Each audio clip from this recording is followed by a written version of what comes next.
Kabupaten Gianyar memastikan diri menjadi tuan rumah tunggal gelaran Pekan Olahraga Provinsi ke-13 yang akan berlangsung pertengahan September 2017.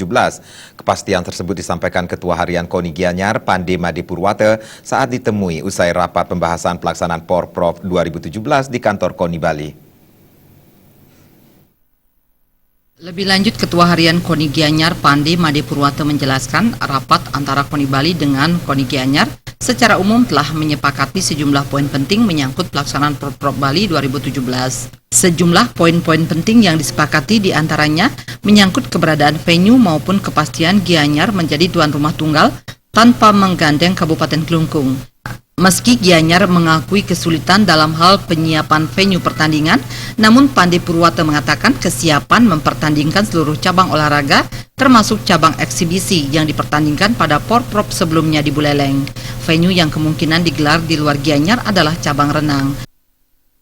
Jadi kalau kekurangan venue di renang, kami tadi sudah bicarakan dengan Ketum dan jajar KONI Provinsi Bali agar memediasi dengan kami akan menggunakan kolam renang di Klungkung.